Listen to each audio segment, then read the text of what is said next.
Бишкектеги аутизмди жеңебиз борборунда 6 жашар бала сабалды, милиция тергөө ишин баштады. Бишкектеги аутизмди жеңебиз борборунда 6 жашар баланын сабалышы боюнча милиция тергөө ишин баштады. Бул тууралуу Супер KG порталына 1-май райондук ички иштер башкармалыгынын басма сөз кызматынан билдиришти.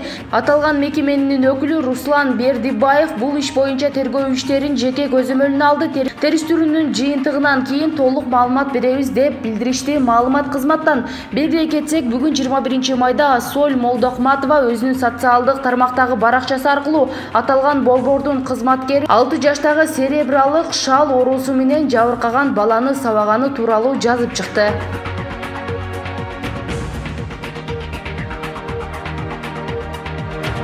Арапка тийип азап чеккен кыргыз кызы жардам сурады. Сауд Арабиясында жашаган кыргызстандык аял жардам сурайт. Бул тууралуу видео социалдык тармактарга жарыяланды. Видеодо ал өзүнүн аты Асель Дуванаева экендигин айткан. Жолдошум мени дайым сабайт, ал баңгизатын колдонот. Менин 4 балам бар. Мен аны менен ажырашкым келет. Мага жардам бериңиздер. Учурда жолдошум бардык документтерди жана байланыш каражаттарын алып кетти. Туугандары аны менен эч кандай байланыша алышпайт дейт ал. Видеонун сүрөттөмөсүндө Асель Дуванаева Сауд Арабияда жашайт деп айтылат. Араб кишиге турмушка чыккан. Ал күйөөсү менен ажырашып, балдарды жанында калтыргысы келет. Ошондой эле Асель уртокмокко алынып жаткандыгын тасмага тартып, Кыргызстандын консулдугуна жана полицияга бир нече жолу кайрылган. My husband was beating me all the time. He was in the jail from the drugs. Мелис Аспековго дагы бир кылмыш иши козголду. Активист Мелис Аспековго улуттук коопсуздук боюнча мамлекеттик комитети 14-майда жаза кодексинин алдамчылык деген беренеси менен 2-чи кылмыш ишин козгогону белгилүү болду. Бул иштин алкагында бүгүн 21-майда 1-май райондук сотунда Аспековдун бөгөт чарасы каралууда. Тергөөнүн маалыматы боюнча ал 2016-жылы бир жараандан батир алып акчасын бербей койгон. Мелис Аспековдун жактоочусу Сергей Манукян тергөөчү аны номер 1 тергөө абагына которуу боюнча өтүнүчүн келтиргенин айтты.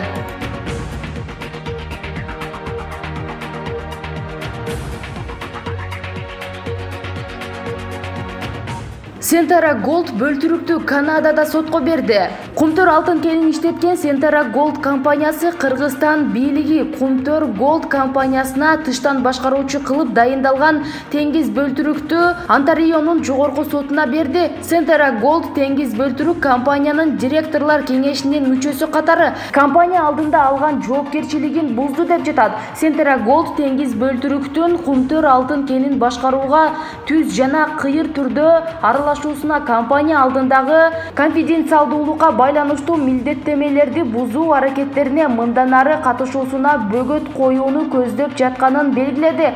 Ушул күнгө чейин маалыматтар боюнча компанияга белгилүү болгондой, теңиз бөлтүрүк Centara Gold компаниясынын директорлор кеңешинин мүчөлөрүнөн кеткенге чейин Кыргызстандын өкмөтү жана башка тараптар менен мурдагы инвестициялык келишимдерди бузуу аркылуу Кумтөр алтын кенинен көзөмөлдү тартып алуу боюнча сүйлөшүүлөрдү жүргүзгөн. Теңиз бөлтүрүк бул тууралуу Centara Goldго кабарлаган эмес. Centara Gold компаниясы Кумтөргө тыштан башкаруу киргизилгенге чейин 12-майда Кыргыз алтын ишканасы 3-чү тарапка жөнөтүлгөн төлөм тууралуу жасалма инструктура аркылуу 29 миллион доллардын коротууга аракет кылды деп айыптады.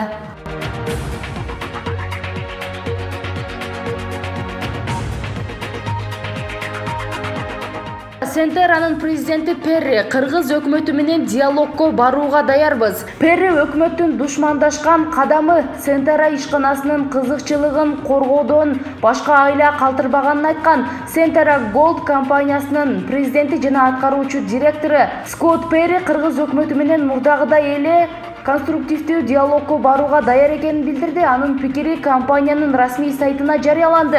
Перри Кыргызстандын бийлиги келишимди бузуу менен Кумтөрдү басып алды деген позицияны карманууда.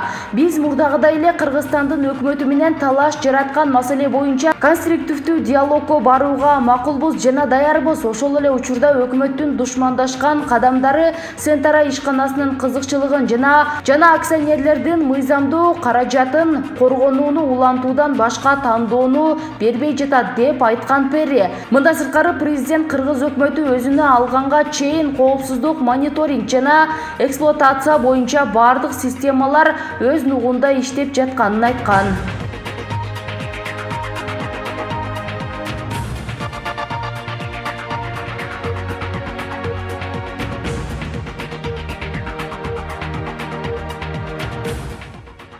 Улукбек Марипов министрлер кабинетинин ишин артыкчылыктуу багыттарын белгиледи. Министрлер кабинетинин төрагасы Улукбек Марипов министрлер кабинетинин ишин артыкчылыктуу багыттарын талкуулады. Бул тууралуу министрлер кабинетинин басма сөз кызматынан билдиришти. Ошондой эле министрлер кабинетинин мүчөлөрүнө жаңы орун басарларын тааныштырды.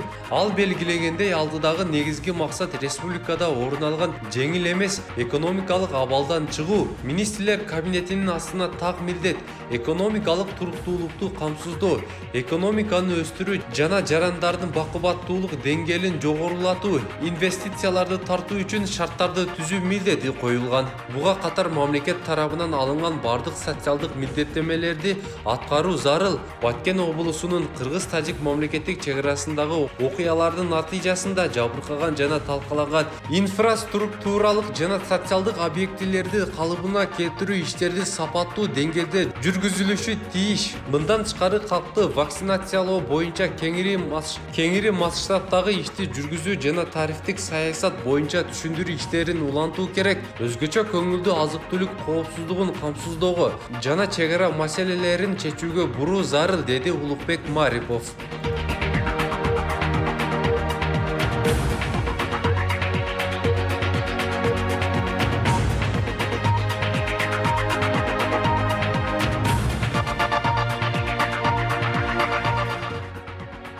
Тажикстандын Худжанд командасы кыргыз футболчуларына белек тапшырышты. Кече 20-майда Тажикстандын Борбору Дүйшөмбү шаарында өткөн АФК кубогунун тайпалык баскычынын 3-турдук оюну алкагында Тажикстандын Худжанд командасы менен Оштун Алай командасы кескелип, оюн 2-0 эсебинде үй ээлерин жеңиши менен аяктады. Оюн алдында Худжанд командасынын капитаны Дилшот Базаров, Алай командасынын капитаны Алмаз Маликовго Тажикстан Кыргыз өлкөсү элдеринин достугу өркүндөсүн деген жазуусу бар топту тапшырды. Буга чейин дагы Худжанд командасы Алай командасынын оюнчуларын аэропорттон Тажикстандын улуттук баш кийимин кийгизүү менен тосуп алган.